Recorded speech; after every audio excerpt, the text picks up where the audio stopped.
In the heart of Snowdonia, Wales, lies a village with a name born from tragedy, Beddgelert, meaning Gelert's grave. This is the story of how it came to be, a timeless tale of loyalty, misunderstanding, and a mistake that could never be undone. Our story begins in the 13th century with Prince Llywelyn the Great, a powerful ruler of Wales. More than any human companion, Llywelyn trusted his loyal hound Gelert. The dog was a gift from King John of England, a magnificent wolfhound, strong, swift, and utterly devoted to his master.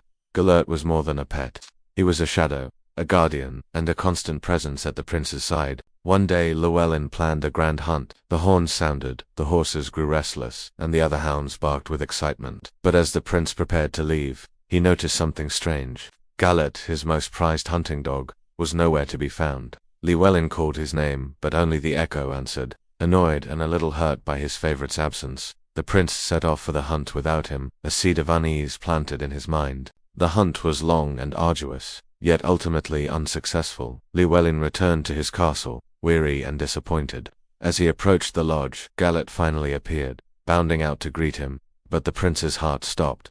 The dog's muzzle was drenched in fresh, scarlet blood. A wave of dread washed over Llywelyn. He rushed inside, calling for his infant son. Silence. The cradle, where his baby boy should have been sleeping peacefully, was overturned.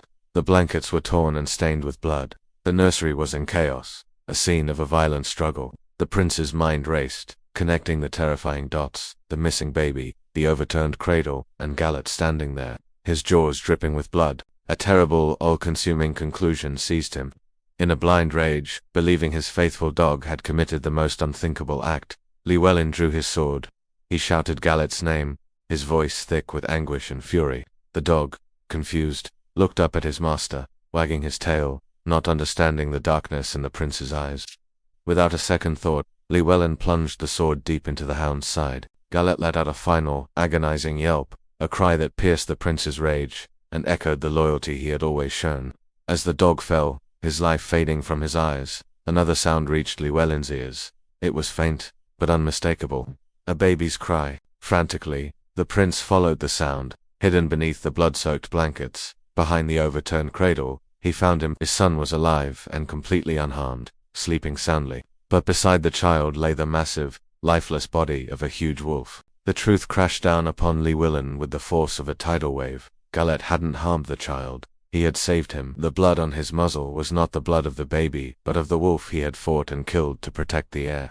The overturned cradle, the chaos, the blood, it was all evidence of a desperate battle Gelert had waged alone while his master was away. He had been absent from the hunt not out of defiance, but out of duty. The prince stared at the still body of his faithful friend, the sword still in his hand. The dog's dying yelp replayed in his mind, no longer a sound of pain, but of betrayal. Overwhelmed by a guilt so profound it felt like a physical weight, Llywelyn knelt by his loyal companion. He had rewarded unwavering loyalty with a swift, unjust death. It is said that from that day forward, Prince Llywelyn the Great never smiled again. The silence in his castle was now filled not by a dog's happy bark, but by the echo of his own irreversible mistake. He gave Gelert a burial fit for a hero, a prince in his own right. He erected a stone monument over the grave, so that no one would ever forget the hound's bravery and his own terrible error. The village that grew around this spot took its name from that very grave, Beddgelert, Gelert's grave. Today, visitors can still see the stone-slabbed grave in the Welsh countryside. It serves as a somber reminder of a powerful lesson, that loyalty can be tragically misunderstood, and some actions, driven by haste and anger, can leave scars that time can never heal. The story of Gelert is a heartbreaking ode to the bond between a man and his dog, and a warning that echoes through the centuries. Thank you for watching. If this story touched you, please like and subscribe for more tales from history and folklore. We'll see you next time.